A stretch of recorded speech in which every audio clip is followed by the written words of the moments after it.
예수님께서 오병이어의 기적을 행하실 때 모여든 많은 무리를 보시고 긍휼히 여겼다 그랬잖아요. 바라보니까 너무 불쌍하다는 거예요. 단지 먹을 게 없었기 때문에 주님이 불쌍히 여기셨을까요? 목자 없는 양처럼 유리하고 방황하는 영혼을 보면서 주님 마음이 너무 아팠어요.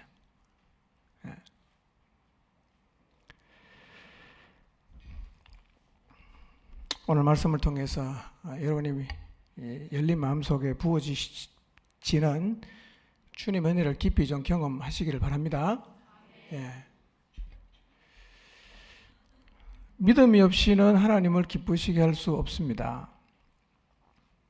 그래서 하나님을 기쁘시게 하려고 하면 반드시 믿음이 있어야 합니다.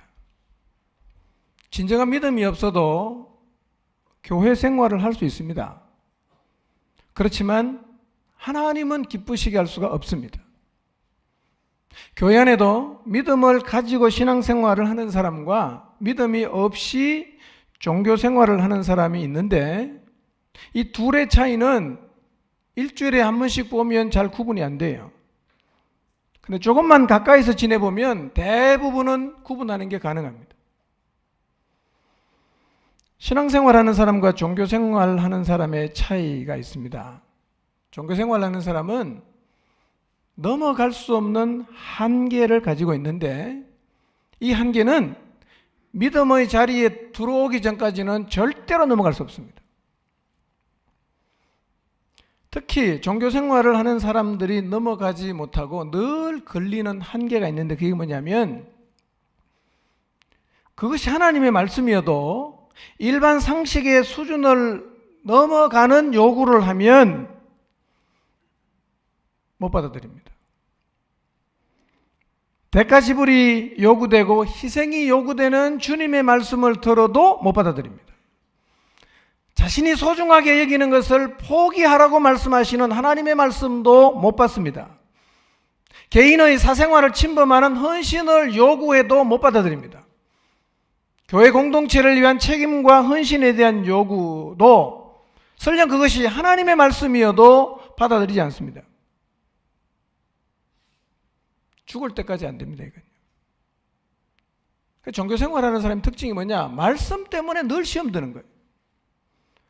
여러분, 신자는 말씀 들으면 아멘 해야지, 말씀 듣는데 시험 받는다고 하면 기본적으로 자기 자신의 영적인 상태가 아주 심각하다는 인식을 하셔야 됩니다.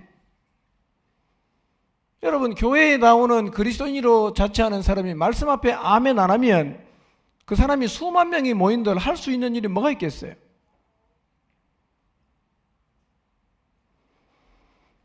종교생활하는 사람들이 원하는 교회생활은 이런 거예요.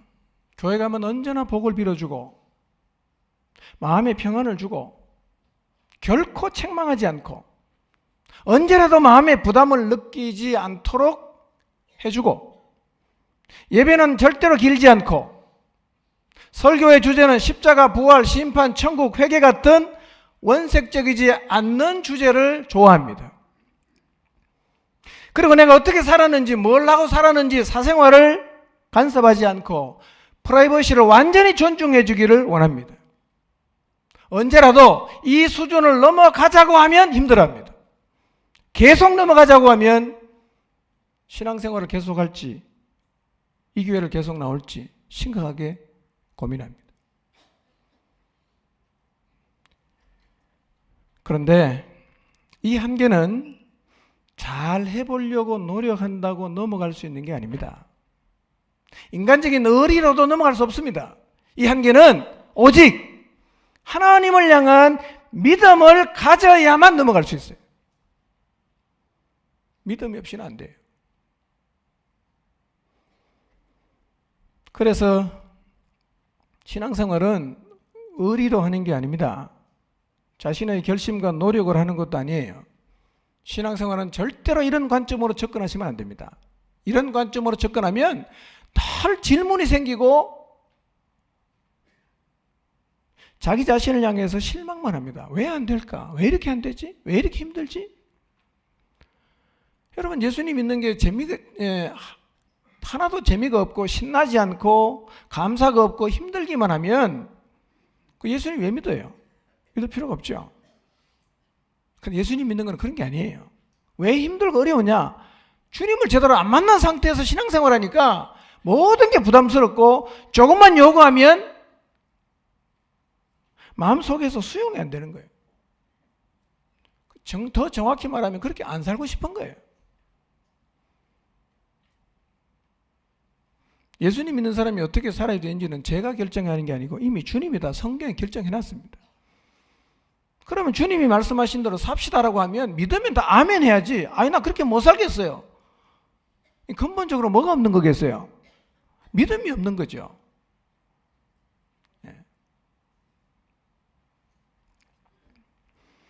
제대로 신앙생활을 하려고 하면 먼저 나를 창조하신 하나님을 개인적으로 만나야 됩니다. 그런데 하나님을 만나지 않고 다른 것을 가지고 신앙에 접근을 하게 되면 결국은 종교생활을 하게 되고 앞으로 더 이상 나가지 못하든지 아니면 늘 그 자리에 머물러 있든지 둘 중에 하나의 길을 가게 됩니다. 이 한계는요, 넘어갈 수 있는 방법은 하나밖에 없습니다. 노력 아닙니다. 결심 아니에요. 믿음이 있어야 됩니다. 믿음.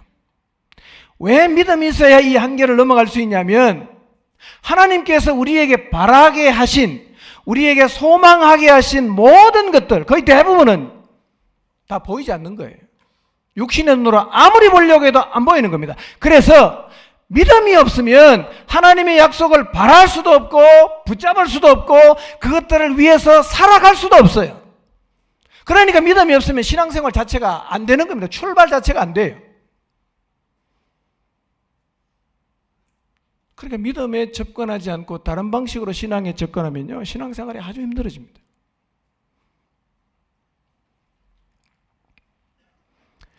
오늘 말씀을 통해서 혹시 자기 자신이 종교 생활을 하고 있다는 것을 보게 된다면 진정한 믿음 가지기를 사모하시기를 바랍니다. 그리고 주의 은혜를 힘입어 종교 생활을 청산하는 자리에 서게 되시기를 바랍니다. 오늘 우리가 하나님을 따르지 못한다면 그것은 열심히 부족한 게 아니라 믿음이 부족한 거예요. 믿음이 없으면 보이지 않는 하나님 믿기가 어려워요. 믿음이 없으면 보이지 않는 하나님이 하신 약속의 말씀도 믿기가 어렵습니다. 그러다 보니까 믿음이 없으니까 교회를 다녀도 보이는 것만 믿고 추구하게 돼요. 이건 어쩔 수 없습니다. 그래서 진짜 신앙생활은 믿음을 가져야 비로소 첫 발을 내딛는 게 가능해지는 거예요. 오늘 우리에게 필요한 건 믿음이에요.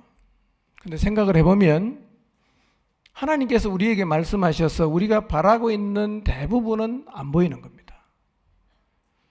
모든 그리스도인이 바라고 있는 바는 주님의 다시 오심 재림입니다. 그런데 주님이 다시 오시는 이 재림의 약속은 우리 눈으로 확인할 수가 없습니다. 아직 나타나지도 않았어요. 누가 바라볼 수 있냐? 믿음을 가진 사람이 믿음으로만 바라볼 수 있고 믿음을 가져야 주님이 다시 오시는 재림을 준비하며 살아갈 수가 있습니다. 믿음이 없다면 불가능합니다. 지금이 중요하지 주님 재림 잘 모르겠다 이렇게 나옵니다. 그리고 재림의 날 우리가 바라는 부활과 변화된 몸을 입는 것 역시 확인할 수 없습니다. 나타나지 않은 일이에요. 누가 볼 수 있냐? 누가 바랄 수 있냐? 믿음이 있어야만 볼 수 있고 바랄 수가 있습니다. 우리가 주님 앞에 가서 받게 될 유산, 믿지 않는 사람이 받는 심판, 이것도 보이지 않아요. 뭘로 보냐? 믿음의 눈으로만 볼 수가 있는 것입니다. 그래서 믿음이 없으면 하나님이 약속하신 것을 볼 수도 없고 바랄 수도 없고 살 수도 없습니다. 믿음이 없는 사람은 하늘의 유업을 위해서 살 수가 없고 믿음이 없는 사람은 무서운 멸망의 심판을 향해 달려가는 영혼을 구원하는 일이 결코 자기 인생의 사명이 될 수가 없습니다. 이게 믿음 없이 하는 종교 생활의 명확한 한계입니다. 그러나 믿음이 있으면 우리가 바라는 것들의 실체를 믿음으로 보잖아요. 보니까 뭐가 가능합니까? 그것을 추구하는 게 가능해지는 거예요. 이게 신앙생활이에요. 보이지 않는 세계를 볼 수 있는 믿음을 여러분 모두가 갖게 되시기를 바랍니다. 그리고 이 믿음으로 살아가게 되시기를 바랍니다. 오늘 이 시간에는 믿음이 있다면 반드시 보여줘야 하는 행위에 대해서 말씀을 드리려고 합니다. 믿음이 있으면 반드시 따라와야 되는 행동이 하나 있어요. 이걸 가지고 우리는 믿음이 있는지 없는지 가늠할 수 있어요. 왜냐하면 성경이 그렇게 말씀했으니까요. 이거를 보면 오늘 여러분 모두가 이걸 통해서 내가 지금 믿음이 있는지 믿음이 없는지, 믿음이 있다가 팔아먹은 건지 아니면 처음부터 믿음이 없었는지를 정직하게 한번 돌아보시기를 바랍니다. 저는 오늘 이 말씀이 여러분 모두의 마음속에 천둥처럼 들리게 되기를 바랍니다. 귀를 간질간질하게 하고 지나가는 얘기가 아니라 정말 가슴을 치고 통곡하게 만드는 그런 살아있는 하나님 말씀으로 여러분 모두의 마음속에 들리게 되시기를 바랍니다. 히브리서 11장 6절을 다시 한번 읽어보겠습니다. 읽습니다. 시작.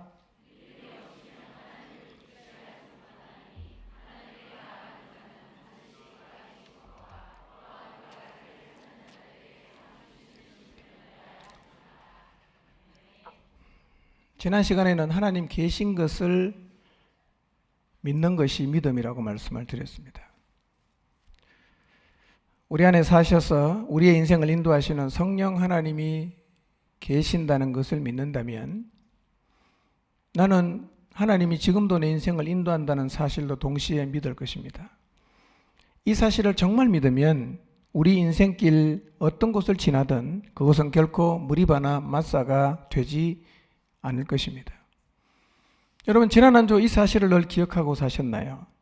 그래서 여러분이 지나가는 모든 곳, 여러분이 머물렀던 모든 것이 르비딤, 휴식처가 되셨나요? 아니면 하나님이 인도해 주신 그곳이 르비딤이 아니라 마사나 무리바가 되었나요?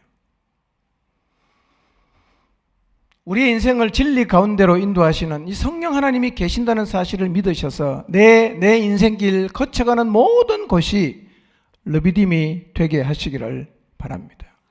여러분 하나님이 계신다는 것은 사실은 받아들일 수 있는 사실이에요. 교회 밖에 있는 불신자도 하나님이 계신다는 정도의 믿음은 갖고 있는 사람이 있는데 성경에 보니까 귀신도 이거를 믿어요. 귀신은 단순하게 믿는 게 아니라 그 믿음 때문에 떨었어요. 성경을 볼까요? 야고보서 2장 19절에서 22절입니다. 읽습니다. 시작.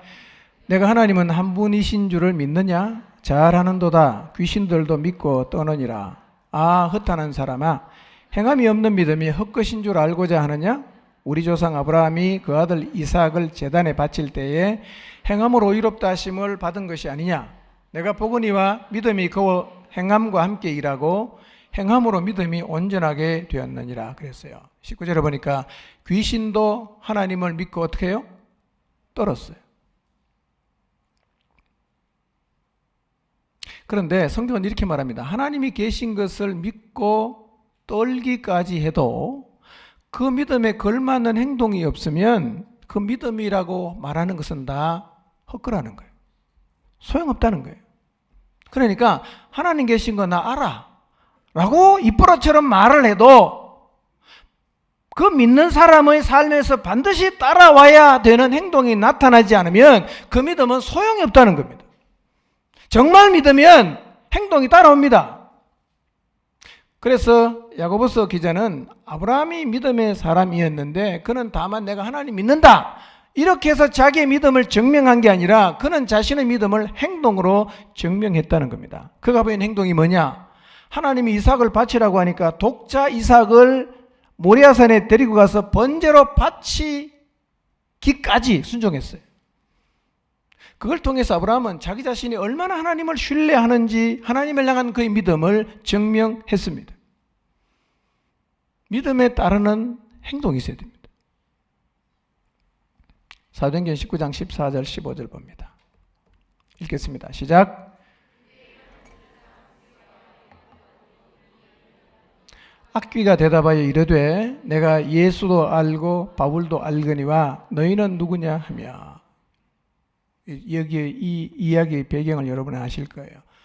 유대의 제사장 스게와라는 사람의 7 아들이 있었는데 이 7명이 악귀 들린 자에게 가서 이렇게 말했어요. 바울이 전파하는 예수를 의지하여 명령한다. 귀신아 나와라. 이렇게 얘기했어요. 그랬더니만 이 아들들에게 악귀가 이렇게 말하는 거예요. 야, 내가 예수 다 알고 바울 다 안다. 너 누구야? 귀신이 이렇게 말하는 거예요. 그러더니만 달려 들어갔고 두들겨 패고 옷을 다 찢었어요. 그래서 스게와의 7 아들은 옷을 다 벗긴 상태에서 혼비백산해서 도망갔어요. 톡톡하게 창피를 당했어요. 하나님이신 예수님은 귀신도 압니다. 그런데 이 정도로 하나님이 계시다는 것을 아는 것, 하나님을 부정하지 않는 것을 성경은 믿음이라고 말하지 않습니다. 믿음 아니에요, 그건요. 그건 지식이에요. 네. 우리가 정말 하나님을 믿는다면 그 믿음에 반드시 따라와야 되는 행위가 하나 있는데, 오늘 읽은 본문 11장 6절을 보니까 믿음이 없이는 하나님을 기쁘시게 할 수 없는데 하나님께 나아가는 자는 반드시 그가 계신 것, 첫 번째예요. 두 번째는 뭡니까? 그가 자기를 찾는 자들에게 상 주신다는 사실을 믿어야 된다는 거예요. 정말 믿는다면 반드시 따라와야 되는 행위가 있는데 그게 뭐냐면 하나님을 찾는 거예요. 하나님을 찾는 겁니다. 여러분이 정말 하나님을 향한 믿음이 있으면 여러분의 삶에서 가장 두드러지게 나타나야 되는 게 뭐냐면 하나님을 늘 찾아야 됩니다. 이게 믿음이에요. 근데 내가 하나님을 믿는다고 큰 소리 치면서 하나님은 아예 안 찾아요. 믿음이 있는 거예요, 없는 거예요? 없는 겁니다. 없는 거예요.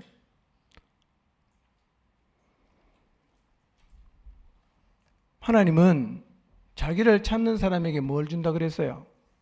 상을 준다 그랬어요. 여러분 생각해 보세요. 상은 아무데나 걸지 않습니다. 여러분 범죄 수사할 때 모든 범죄 사건의 현상금을 다 겁니까? 안 걸죠. 언제 겁니까? 매우 중요한 범죄가 생겼을 때는 꼭 잡아야 하는 사건이 생기면 그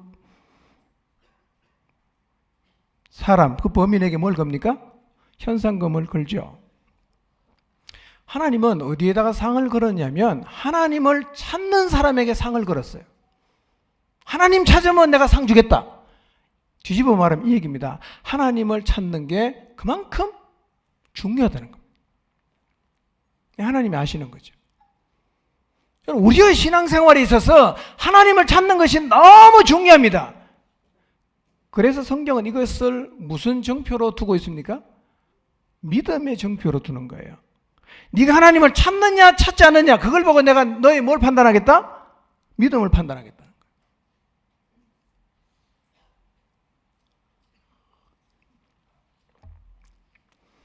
하나님이 계신 것을 믿으면 하나님을 찾을 수밖에 없는 이유가 있어요. 히브리서 11장 3절을 봅니다. 읽겠습니다. 시작.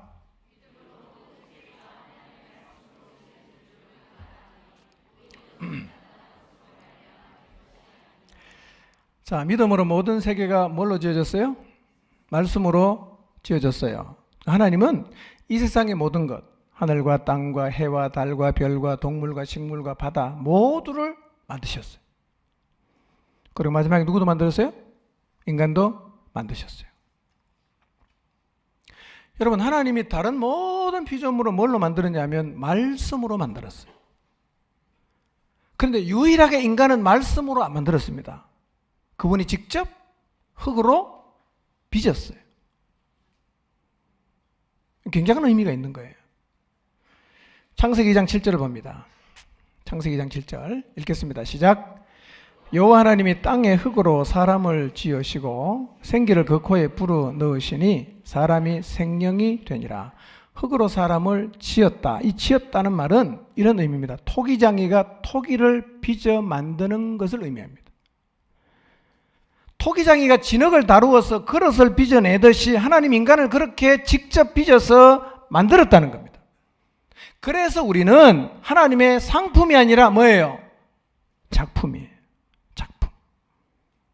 작품의 가치는 누가 만들었냐에 따라서 달라지는 겁니다. 우리 누가 만들었어요? 하나님이 만든 걸작품입니다. 욥기 10장 9절을 봅니다. 읽습니다. 시작. 주님께서는 진흙을 빚듯이 몸소 이 몸을 지으셨음을 기억해 주십시오. 어찌하여 주님께서는 나를 티끌로 되돌아가게 하십니까? 욥이 당한 고난을 아시죠? 온몸에 그냥 종기가 나서 막 긁고 있으면서 빌닷이라는 사람의 질문에 욥이 대답하면서 이렇게 얘기하는 거예요. 하나님이 진흙을 빚듯이 내 몸을 빚어서 만드셨다는 사실을 좀 기억해 주십시오 라고 기도하는 거예요. 신약에 와서 에베소 2장 10절을 한번 보겠습니다. 읽읍시다. 시작. 우리는 그가 만드신 바라 그리스도 예수 안에서 선한 일을 위하여 지으심을 받은 자니 이 일은 하나님이 전에 예비하사 우리로 그 가운데서 행하게 하려 하심이니라. 우리는 그가 만드신 바라, 그가 만들었어요. 이 만드신이라는 말은 포이에마라는 단어로 표현되는데 이 단어의 뜻이 뭐냐면 작품이라는 뜻입니다. 우리는 그의 만드신 바라, 이 말은 우리는 하나님이 심려를 기울여 만든 작품이라는 말입니다. 인간은 피조물 중에서 가장 특별하게 만들어진 하나님의 혼이 담긴 작품으로서의 가치를 지니고 있습니다. 하나님은 인간을 대량 생산하지 않으셨어요. 한 사람 한 사람을 그분의 작품으로 만드셨어요. 우리가 이런 존재입니다. 하나님은 우리를 목적을 가지고 심려를 기울여 만들어낸 작품이 바로 우리입니다. 그래서 우리는 나를 작품으로 걸작으로 만들어주신 하나님이 살아계신다는 사실을 믿는다면 인생을 살면서 가장 자주 해야 하는 일이 뭐냐면 나를 이렇게 작품으로 만드신 하나님을 계속해서 찾아가는 거예요. 물어볼 일이 많아. 살다 보면 궁금한 게 많아. 살다 보면 안 풀리는 일이 있어. 어떻게 해야 되겠어요? 나 만든 분한테 가서 물어봐야 되잖아. 나 만든 분 앞에 찾아가서 어떻게 해야 되는지 그분에게 질문해 봐야 되잖아요. 그래서 하나님의 걸작으로 만들어진 인간이 그분의 존재를 믿을 때 보여야 되는 그 믿음의 행위가 뭐냐면 하나님을 찾는 거예요. 하나님을 찾아야 돼요. 이게 믿음이에요.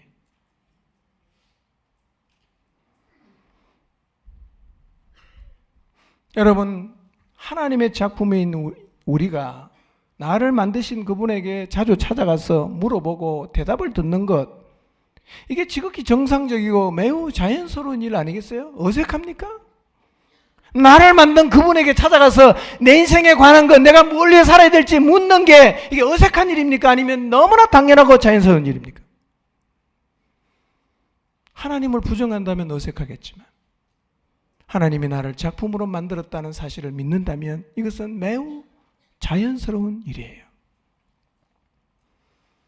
이런 인간이 하나님을 배반하여 떠났어요.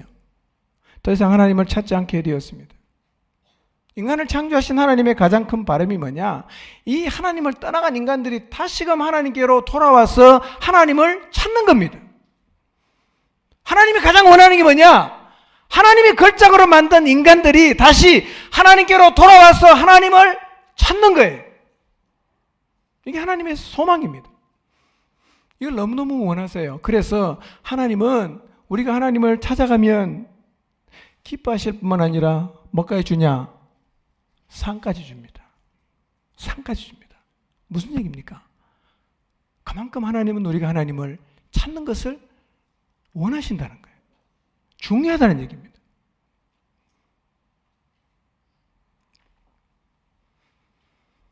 그래서 하나님을 믿는 사람, 하나님이 계신 것을 믿는 사람이 해야 되는 가장 중요한 일은 하나님을 찾는 일입니다.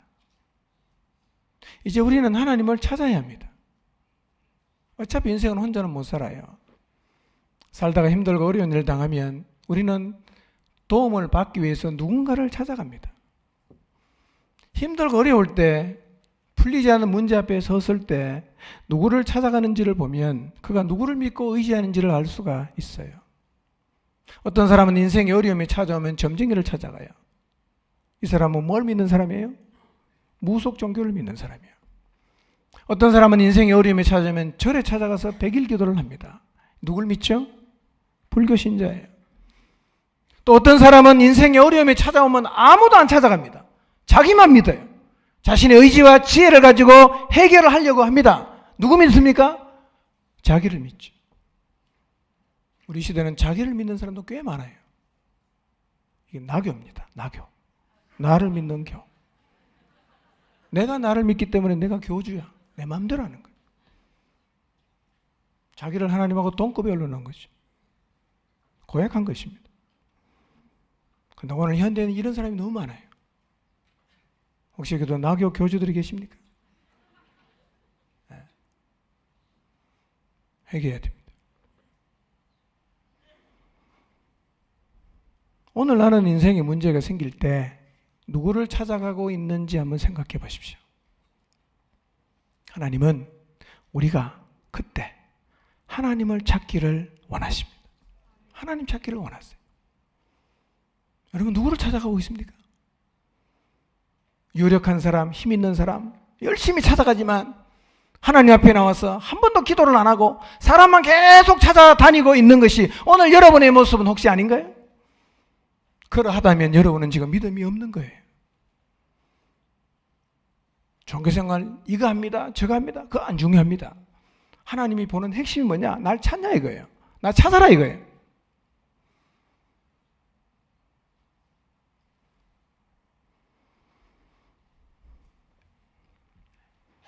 하나님을 찾는다는 말의 의미가 뭘까? 이걸 한번 좀 확인해 보겠습니다. 찾는다는 말은 에크제테오라는 말인데요. 같은 단어가 다른 성경에서는 이렇게 사용됐어요. 사도행전 15장 17절을 보세요. 읽습니다. 시작. 이는 그 남은 사람들과 내 이름으로 일컬음을 받는 모든 이방인들로 주를 찾게 하려 함이라 하셨으니 그랬어요. 우상을 찾는 이방인들이 하나님께로 돌아와서 하나님을 찾는다. 이때 에크제테오라는 말을 썼어요. 그 에크제테오라는 말은 뭐냐면 하나님이라는 존재를 찾는다는 말입니다. 하나님이라는 존재를 찾는 거예요. 그러니까 하나님을 찾아라는 말은 뭐냐? 살아계시는 하나님의 존재를 찾는다는 의미입니다. 예. 로마서 3장 10절과 11절입니다. 읽겠습니다. 시작. 기록된 바 의인은 없나니 하나도 없으며 깨닫는 자도 없고 하나님을 찾는 자도 없고. 예, 모든 인간이 하나님을 다 떠나갔죠. 세상에 의인이 없어요. 자신의 죄를 깨닫는 사람도 없습니다. 하나님을 찾는 사람도 없어요. 하나님이라는 존재를 찾는 사람이 없다. 이게 예수님이 오시기 전까지 인간들의 상태였습니다. 자, 그럼 여러분 자신에게 한번 질문해 보십시오. 나는 하나님을 찾는 사람인가? 나는 하나님을 찾는 사람인가? 나는 하나님만 찾는 사람인가? 교회를 다니면서도 일이 꼬이면 철학관을 찾아가고 교회를 다니고 예수님 믿는다고 하는데 결혼 결정하기 전에 사주팔자 보고 오늘 하루가 뭔가 꿈자리가 사나우면 오늘 운세가 어떨지 신문을 펼쳐서 오늘의 운세를 찾아보는 사람이 있다고 하는데요. 이게 얼마나 가슴 터지는 일이에요, 이게. 이 사람이 신자입니까? 믿음이 뭐냐면 하나님을 찾는 거예요. 내가 찾고 있는 게 내가 믿고 있는 거예요. 사주팔자 믿습니까? 교회를 다니는데 갑니다. 이게 말이 됩니까 이게? 종교인들이죠, 그 사람들은. 저는 그 사람이 종교인이라고 생각합니다. 그래야 내 속이 편할 것 같아요. 어떻게 신자가 거기 갈 수 있어요? 하나님 어디 가셨어요?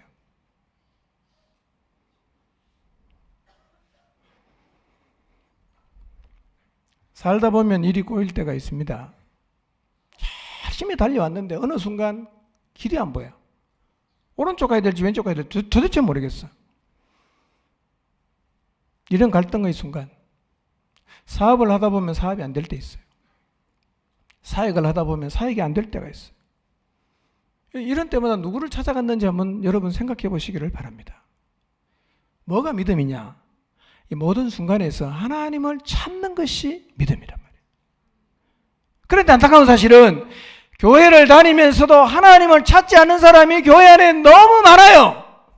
교회를 출석하는데 생전 기도를 안 합니다. 아무리 기도하라고 해도 기도를 안 해요. 하나님 안 찾는 게 믿음입니까, 여러분? 믿음 아닙니다, 여러분. 만약에 여러분이 교회를 다니고 신앙생활을 한다고 하면서 하나님 앞에 나와서 도무지 기도를 안 한다면 여러분의 믿음의 근본부터 다시 봐야 됩니다. 하나님이 계신 걸 믿는데 어떻게 그분을 안 찾아갈 수가 있어요? 여러분, 사건이 터졌는데 여러분이 아버지가 경찰서장이요. 찾아갈 겁니까? 안 찾아갈 겁니까? 찾아갈 거예요? 안 찾아갈 거예요? 내 인생에 문제가 생겼는데 나를 창조하신 하나님이 전지전능하시고 나를 너무너무 사랑하신다는 사실을 내가 믿어요. 그런데 안 찾아가요. 어떻게 설명합니까, 이걸요? 안 믿는다고 설명할 수밖에 없어요. 예? 그리스도인이 기도 안 하는 것은 매우 심각합니다. 대충 이거는 한쪽 귀로 또 흘려 넘기지 마세요, 여러분.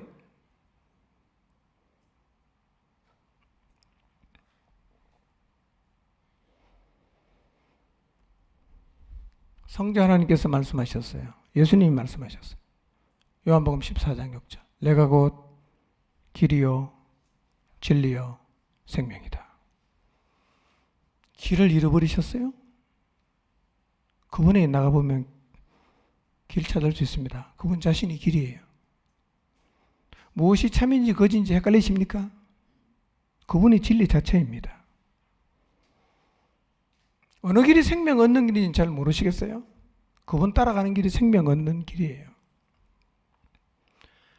하나님의 작품인 인간은 나를 너무너무 사랑하시고 나의 모든 것을 아시고 나의 시작과 끝을 다 아시는 하나님을 매일매일 찾아가야 됩니다. 하나님을 찾아가는 것이 보이지 않는 하나님을 내가 지금 믿고 있다는 증표입니다. 하나님을 안 찾아간다는 얘기는 내가 하나님을 안 믿고 있다는 증표입니다. 하나님 찾아가십니까? 아니, 나 바빠서 못 가요.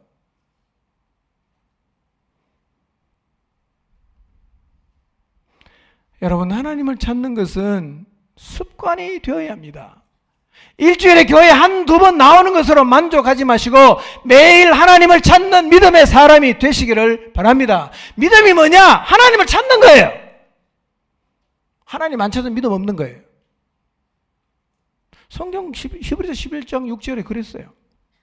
믿음이 없이는 하나님을 기쁘시게 할 수 없대요. 하나님께 나아가는 사람은 반드시 그가 계신 것과 또한 그가 자기를 찾는 자에게 사항을 주시는 분이심을 믿어야 그게 하나님을 기쁘시게 할 수 있는 거예요.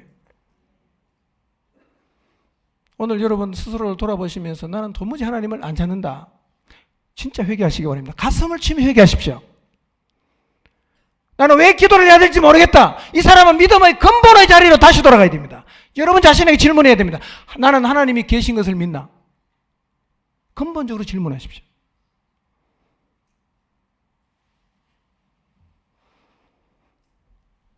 인간은 문제 앞에 서면 해결에 도움을 주는 사람은 반드시 찾아가게 되어 있습니다. 반드시 찾아갑니다. 그러면서도 하나님은 도무지 안 찾으면 나는 지금 하나님을 안 믿고 있는 겁니다. 안 믿고 있는 거예요. 안다고요? 귀신도 알았잖아요.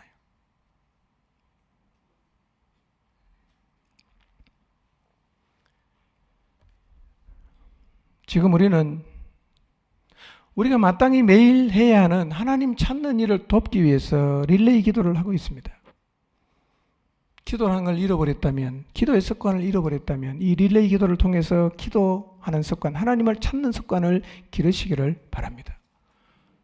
여러분, 믿음을 가지고 인생을 살아보니까 하나님을 매일 찾아야만 되겠다라는 사실이 정말 뼈저리게 느껴지지 않던가요? 내 하나님 없으면 못 살겠다. 기도를 며칠만 안 해도 갈증이 생기고 답답해지고 하나님 없이는 못 살겠다. 하나님께로 나가게 되지 않던가요? 이게 정상 아닙니까? 어떻게 그렇게 오랫동안 기도를 안 하고도 아무렇지도 않을 수가 있어요? 죽어 있는 겁니다, 그건요. 숨 안 쉬고 살 수 있습니까?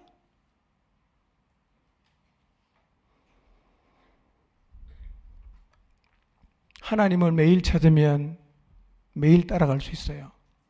하나님을 매일 찾으면 매일 순종할 수 있습니다. 저를 따라해 보십시오. 하나님이 계십니다. 하나님을 찾읍시다.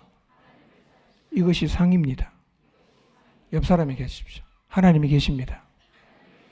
하나님을 찾읍시다. 이것이 상입니다. 외우시기 바랍니다. 하나님이 계신다. 하나님 찾아야 된다. 이게 상이다.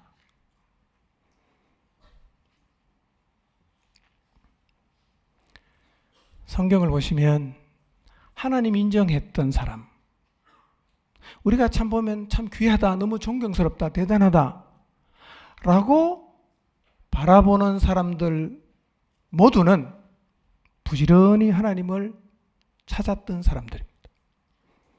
자, 성경 구절 몇 개만 좀 확인해 보겠습니다. 다윗을 먼저 보겠습니다. 살펴볼 사람 너무 많지만 오늘 대표로 두 사람 보겠습니다. 다윗과 모세. 시편 3편 1절부터 8절인데요. 이 시의 부제가 뭐냐면 압살롬에게 피할 때의 지연시입니다. 압살롬에게 피할 때의 지연시. 이때는 그냥 너무 힘들어갖고 하나님을 원망하고 불평하고 다 필요 없어 이렇게 해야 될 텐데 그때 다윗은 이렇게 기도했어요. 같이 한번 읽어볼까요? 시작. 여호와여 나의 대적이 어찌 그리 많은지요. 일어나 나를 치는 자가 많으니이다. 많은 사람이 나를 대적하여 말하기를 그는 하나님께 구원을 받지 못한다 하나이다. 셀라. 여호와여 주는 나의 방패시요 나의 영광이시요 나의 머리를 드시는 자이. 내가 나의 목소리로 여호와께 부르짖으니 그의 성산에서 응답하시는도다. 내가 누워 자고 깨었으니 여호와께서 나를 붙드심이로다. 천만인이 나를 애워사 진친다 하여도 나는 두려워하지 아니하리이다. 여호와 일어나소서. 나의 하나님이여 나를 구원하소서. 주께서 나의 모든 원수의 뺨을 치시며 악인의 일을 꺾으셨나이다. 구원은 여호와께 있사오니 주의 복을 주의 백성에게 내리소서. 다윗의 인생 최고의 위기의 순간이 뭐냐? 압살롬의 반역이에요. 다윗은요 죽음의 위협을 느끼고 정말 급하게 도망갔습니다.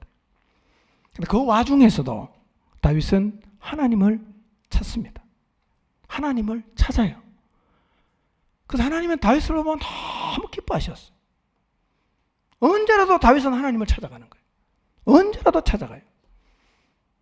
우리가 하나님을 찾는 것이 하나님을 인정해드리는 거예요. 우리가 하나님을 찾는 것이 하나님을 믿어드리는 겁니다. 여러분 혹시 인생의 급박한 순간에 서 계십니까? 누굴 찾아가시겠어요? 하나님 찾아가시길 바랍니다. 하나님 찾아가세요. 시편 15편 1절에서 5절입니다. 15편의 제목은 뭐냐? 누가 예배할 수 있는가? 이게 시편 15편의 부제입니다. 누가 예배할 수 있는가? 한번 읽어보겠습니다. 시작. 여호와여 주의 장막에 머무는 자 누구오며 주의 성산에 사는 자 누구오니까?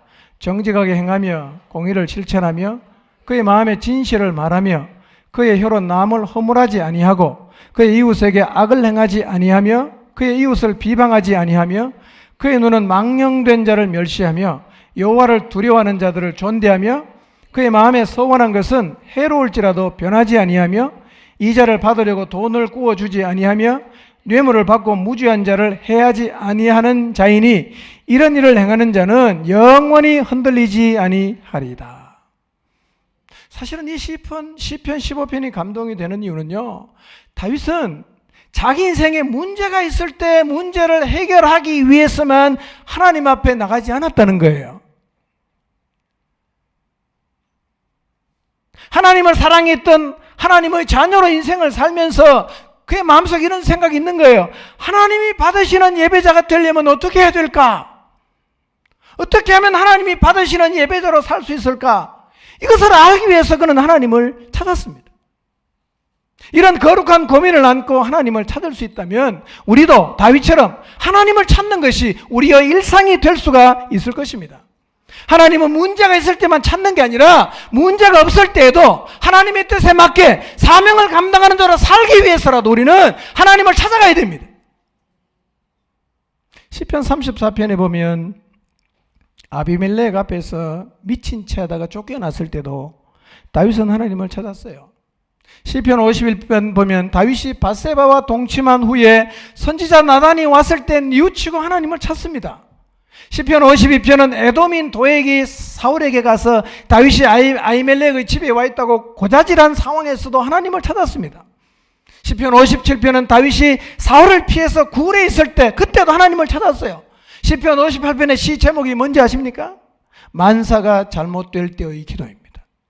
만사가 잘못될 때도 다윗은 하나님을 찾아갔어요. 왜 그렇습니까? 하나님 계시니까요. 물어봐야 되잖아요. 왜 안 되는 건지, 왜 문제가 생겼는지 다윗은 하나님에게 물어봤단 말이에요. 이런 다윗을 하나님은 너무너무 좋아하셨어요. 기뻐하셨습니다. 한 사람 더 살펴보겠습니다. 모세입니다. 민수기 16장 1절에서 4절을 보겠습니다. 읽습니다. 시작.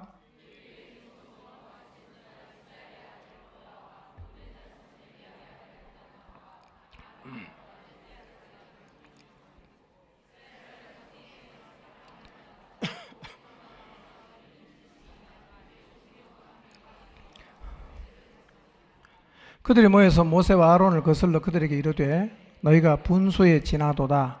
회중이 다 각각 거룩하고 여호와께서도 그들 중에 계시거늘 너희가 어찌하여 여호와의 총회 위에 스스로 높이느냐. 모세가 듣고 엎드렸다가. 모세가 하나님을 찾은 사례는 너무 많습니다. 히브리서에도 있어요. 근데 제가 요즘 민수기를 읽는데요. 민수기 말씀을 읽다가 특별히 이 말씀이 마음에 와닿았어요. 고라와 다단과 아비람 그리고 이름 있는 지휘관 250명이 파당을 지어서 모세와 아론에게 찾아와서 대들면서 반역했어요. 이 반역의 순간에 모세가 보인 반응이 너무 놀라웠어요. 다 들었습니다. 4절 모세가 이렇게 합니다. 모세가 듣고 엎드렸다가. 표준 세번역은 4절을 이렇게 번역했습니다. 모세가 이 말을 듣고 땅에 엎드려 기도하고 나서 이렇게 말합니다. 모세는 싸우질 않았어요. 너무 가슴 답답한 이 순간에 모세가 제일 먼저 한 일이 뭐냐? 하나님을 찾았습니다. 출애굽하게 하시고 광야를 지나 가나안으로 이끌어 가시는 하나님이 계시니까 이런 상황에서 도대체 어떻게 해야 되는지 모세가 할 수 있는 최선이 뭐냐? 하나님 찾는 거예요. 이게 모세가 보여준 믿음이었습니다. 하나님 찾아야 됩니다. 민수기 16장 41절에서 44절 읽습니다. 시작. 이튿날 이스라엘 자손의 온 회중이 모세와 아론을 원망하여 이르되 너희가 여호와의 백성을 죽였도다 하고 회중이 모여 모세와 아론을 칠 때에 회막을 바라본즉 구름이 회막을 덮었고 여호와의 영광이 나타났더라. 모세와 아론이 회막 앞에 이르매 여호와께서 모세에게 말씀하여 이르시되 그랬어요. 모세에게 반역했던 사람들을 하나님이 진노하셨습니다. 고라와 다단, 아비람의 가족들은 땅이 갑자기 입을 확 벌려서 삼켰어요. 반역에 동참했던 250명은 자기들이 들고 있는 향로에서 불이 나와서 다 불이 타 죽었습니다. 이런 무시무시한 일이 있었어요. 근데 그 이튿날 이스라엘 자손들이 다 모세에게 나와서 모세와 아론을 원망합니다. 이렇게 말합니다. 너희가 여호와의 백성을 죽였다. 이러고 모세를 규탄하는 겁니다. 기가 찬 일입니다. 반역한 죄를 깨닫지 못하고 너희가 여호와의 백성을 죽었다고 규탄하니까 모세가 할 말이 없잖아. 그때 모세와 아론은 어떻게 하느냐? 회막을 바라봅니다. 자동으로 회막을 바라봐. 회막을 바라봤더니 회막에 구름이 덮였고 여호와의 영광이 드러났어요. 모세와 아론은 회막으로 갑니다. 44절에 보면 회막으로 찾아가니까 하나님께서 모세에게 말씀하셨어요. 여러분, 하나님을 찾아가면 하나님은 말씀하십니다. 하나님을 찾아가면 하나님은 가르쳐 줍니다. 하나님을 찾아가면 깨닫게 해주십니다. 그래서 하나님을 찾는 사람은 바른 길 걸어가는 겁니다. 왜 기도하는 백성이 망하지 않는지 아십니까? 왜 기도하면 엇길로 가지 않는지 아십니까? 그분을 찾으면 그분은 가르쳐줘요. 말씀해 준단 말이에요. 길이 뭔지, 해야 되는지 안 해야 되는지 다 가르쳐 준단 말이에요. 가르쳐 줄 뿐만 아니라 그대로 살 수 있는 힘도 줘요. 그러니 찾는 게 복이죠. 네? 민수기 20장 1절에서 8절 보겠습니다. 읽습니다. 시작. 첫째 달에 이스라엘 자손 곧 온 회중이 신광야에 이르러 백성이 가데스 이르더니 미리암이 거기서 죽음에 거기에 장사되니라. 회중이 물이 없으므로 모세와 아론에게로 모였더니라. 백성이 모세와 다투어 말하되 이르되 우리 형제들이 여호와 앞에서 죽을 때에 우리도 죽었더라면 좋을 뻔하였도다. 너희가 어찌하여 여호와의 회중을 이 광야로 인도하여 우리와 우리 짐승이 다 여기서 죽게 하느냐? 너희가 어찌하여 우리를 애굽에서 나오게 하여 이 나쁜 곳으로 인도하였느냐? 이곳에는 파종할 곳이 없고 무화과도 없고 포도도 없고 석류도 없고 마실 물도 없도다. 모세와 아론이 회중 앞을 떠나 회막문에 이르러 엎드리매 여호와의 영광이 그들에게 나타나며 여호와께서 모세에게 말씀하여 이르시되 지팡이를 가지고 내 형 아론과 함께 회중을 모으고 그들의 목전에서 너희는 반석에게 명령하여 물을 내라 하라. 내가 그 반석이 물을 내게 하여 회중과 그들의 짐승에게 마시게 할지니라. 거의 패턴이 비슷해요. 조금 더 시간이 흘렀습니다. 이스라엘 백성이 신 광야에 왔을 때 또 물이 없어요. 이 사람들이 모세를 찾아와서 항의를 하는데요. 모세 입장에서 보면 이들의 이야기가 정말 숨 넘어가는 얘기입니다. 3절, 5절 다시 한 번 더 비춰줄 수 있나요? 자, 제가 읽을 테니까 여러분 눈으로 보세요. 이게 모세 입장에서 얼마나 숨 넘어가는 소리인가. 이렇게 말합니다. 우리 형제들이 여호와 앞에서 죽을 때에 우리도 죽었더라면 좋을 뻔하였다. 그때 고라와 다단 아비람 죽을 때 250명이 향로불에 타 죽을 때 그때 죽는 게 훨씬 낫겠다. 이 얘기입니다. 이렇게 말할 수 없잖아. 그 다음 뭐라고 말합니까? 너희가 어찌하여 여호와의 회중을 이 광야로 인도하여 우리와 우리 짐승이 다 여기서 죽게 하느냐? 너희가 어찌하여 우리를 애굽에서 나오게 하여 이 나쁜 곳으로 인도하느냐? 이곳에는 파종할 것도 없고 무화과도 없고 포도도 없고 석류도 없고 뭐도 없고 왜 네가 우리를 이렇게 데리고 왔냐? 이렇게 모세에게 대드는 겁니다. 저도 가끔 목회하면서 이렇게 숨 넘어가는 소리를 쓸 때가 있어요. 목자들도 이런 소리 가끔씩 들을 거예요. 이런 소리 소화시키는 게 쉽지 않아요. 이런 소리 들으면요 정말 힘들어요. 근데 모세를 통해서 배웁니다. 모세는요 이 상황에서 회중과 싸우지 않습니다. 같은 패턴입니다. 회중을 떠나 회막에 가서 회막문에 엎드립니다. 하나님을 찾았다는 얘기죠. 하나님 앞에 기도한다는 얘기죠. 그리고 하나님께서 모세에게 말씀하십니다. 그리고 물을 주셨어요. 모세의 삶이 늘 이런 패턴이에요. 그러니 모세의 삶을 보세요. 그거 어떻게 살았는가? 우리가 모세를 존경하죠. 그의 삶을 통해서 하나님이 이루어 가신 역사가 너무 엄청납니다. 왜 그렇게 엄청났을까요? 하나님을 계속 찾으니까, 하나님 말씀하시고 그 말씀대로 순종하니까. 때로는 우리가 볼 때는 그게 기적이에요. 일어날 수 없는 일이 그의 삶을 통해서 일어나는 이유의 출발, 나게 된 그 출발이 어디냐? 하나님을 찾은 거예요. 하나님을 찾은 거예요. 오늘 여러분도 여러분 인생에 모든 문제가 생겼을 때 하나님을 찾기를 시작하면 여러분 인생도 모세와 다윗의 인생에서 일어났던 동일한 하나님의 역사가 경험이 될 것입니다. 이 고백이 우리의 삶 가운데 있어야 됩니다.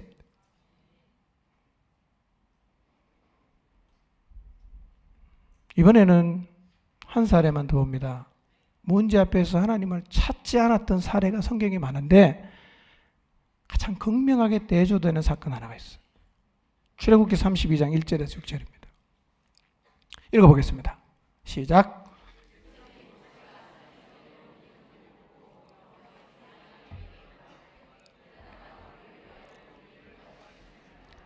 이 모세 곧 우리를 애굽 땅에서 인도하여 낸 사람은 어찌 되었는지 알지 못함이니라. 아론이 그들에게 이르되 너희의 아내와 자녀의 귀에서 금고리를 빼어 내게로 가져오라. 모든 백성이 그 귀에서 금고리를 빼어 아론에게로 가져가매 아론이 그들의 손에서 금고리를 받아 부어서 조각칼로 새겨 송아지 형상을 만드니 그들이 말하되 이스라엘아 이는 너희를 애굽 땅에서 인도하여 낸 너희의 신이로다 하는지라. 아론이 보고 그 앞에 제단을 쌓고 이에 아론이 공포하여 이르되 내일은 여호와의 절일이니라 하니 이튿날에 그들이 일어나 번제를 드리며 화목제를 드리고 백성이 앉아서 먹고 마시며 일어나서 뛰놀더라. 모세가 산에 올라갔어요. 하나님이 율법을 주겠다고 말씀하셔서 올라갔습니다. 40일 만에 내려왔는데 며칠 좀 지났는지 모르겠어. 하여튼 올라가다 보면 안 내려오는 거예요. 그들은 생각합니다. 이 모세 아마 죽은 것 같다. 그래서 백성들이 아론에게 와서 이렇게 요구합니다. 우리를 인도할 신을 만들어라. 우리를 인도할 신을 만들어라. 이거는 이스라엘 백성들의 입에서는 절대로 나와서는 안 되는 얘기잖아. 그렇죠? 그 아론이 이때 어떻게 해야 됩니까? 회막으로 가야 되잖아. 하나님께 가야 되잖아. 아론 안 갑니다. 만약에 그가 이 상황에서 이런 요구 앞에서 회막에 가서 하나님 앞에 엎드렸더라면 이런 방자한 행동은 안 했을 거예요. 아론의 태도가 뭐냐? 금, 장, 신고 다 가져와라. 이거. 다 가져와라. 그럼 뭘 만듭니까? 금송아지 만들었어요. 이렇게 선포합니다. 이스라엘아, 이것이 너희를 애굽에서 인도하여 낸 너희의 신이라. 그리고 제단을 섰습니다. 여호와의 절기를 선포합니다. 번제를 드립니다. 화목제를 드립니다. 백성들이 먹고 마시고 뛰어놉니다. 금송아지 빼놓고는 하나님을 섬기는 예법과 거의 다 똑같습니다. 하나만 달라. 금송아지.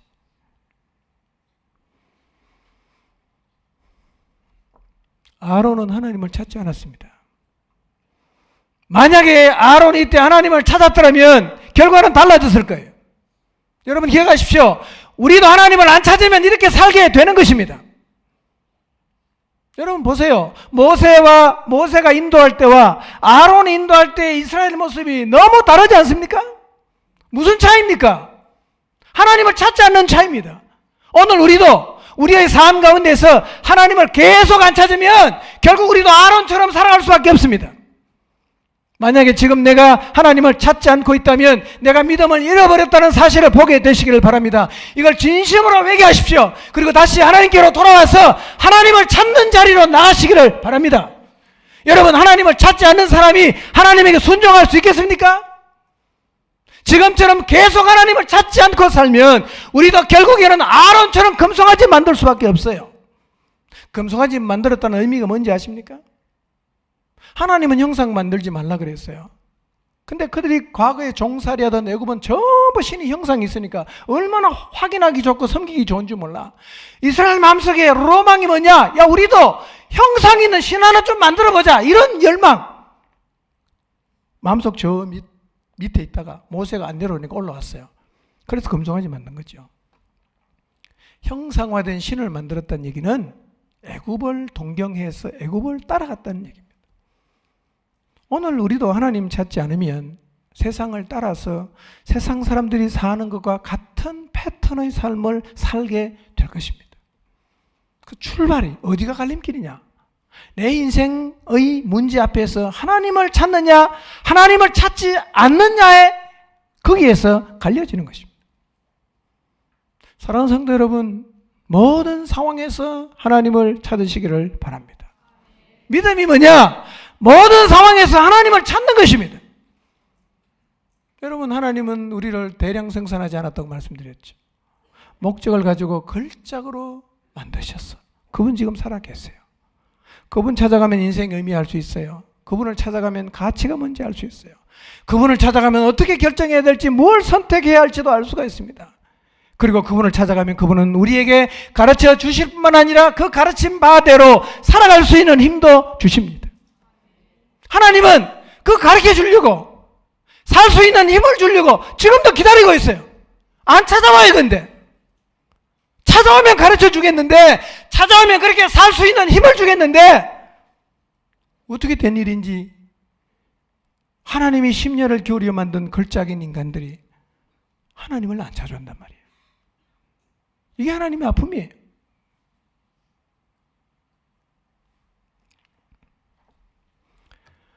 오늘 여러분의 삶을 한번 돌아보시기를 바랍니다. 혹시 신앙생활을 한다고 하면서 하나님을 아예 찾지 않는 패턴을 가지고 계시진 않나요? 아예 기도를 안 해. 월화수목금토일 한 번도 기도를 안 해. 여러분, 이 상태는 매우 심각한 상태입니다. 우리는 하나님을 찾지 않고는 제대로 살아갈 수 없는 존재입니다. 하나님을 찾아가야 내가 보입니다. 하나님을 찾아가야 인생이 보이고 사명이 보이고 의미가 보이고 가치가 보이고 길이 보인단 말이에요. 오늘 만약에 여러분이 기도하지 않고 살아가는 패턴을 갖고 있으면 진심으로 회개하십시오. 돌이키십시오. 그렇게 사는 인생은 절대로 끝이 아름다울 수가 없습니다. 하나님을 떠나서 우리가 어떻게 인생의 최선의 길을 찾을 수가 있겠어요? 하나님 찾지 않는 패턴이라면 오늘을 기점으로 바꾸시기를 바랍니다. 날마다 하나님을 찾는 것이 정상이에요. 마땅한 일입니다.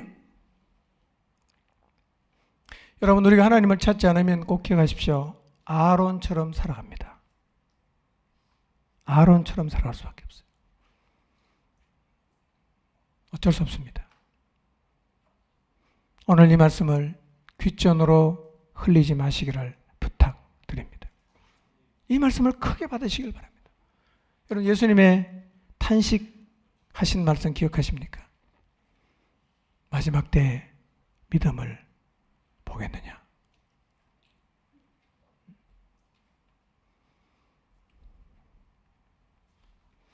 여러분, 이제 진짜 하나님이 계신지 여러분 자신에게 다시 물어보십시오.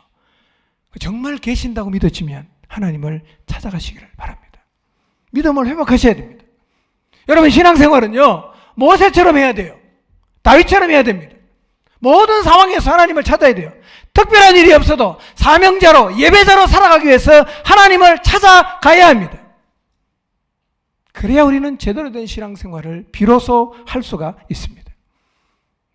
모든 상황에서 하나님을 찾을 수 있는 믿음의 회복을 갈구하시기를 바랍니다.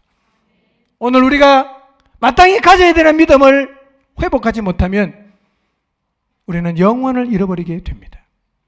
하나님의 작품인 우리는 언제나 그분을 찾아야 합니다. 그분에게서 길을 찾아야 합니다. 그분에게서 인생의 의미를 찾아야 됩니다. 그분 앞에 가서 선택하고 결정해야 됩니다. 이제 여러분 모두의 인생 가운데 하나님을 찾는 것이 다시 습관이 되기를 바랍니다. 모든 문제를 들고 주님 앞에 나가게 되시기를 바랍니다. 문제가 있습니까? 낙심이 되시나요? 위기의 순간입니까? 혹은 너무 승승장구하고 있습니까? 아무런 문제가 없습니까? 상관없습니다. 매일 하나님을 찾아가십시오. 가서 하나님 말씀을 들으십시오. 그리고 그 말씀에 순종하며 살아가시기를 바랍니다. 여러분, 하나님을 찾지 않았던 아론의 방자한 행동을 기억하십시오. 하나님을 찾지 않으면 세상을 추구할 수밖에 없는 한계를 가진 존재라는 사실을 마음 깊이 새기십시오. 그리고 날마다 하나님을 찾는 믿음의 사람으로 살아가게 되시기를 주님의 이름으로 축복합니다. 기도하겠습니다.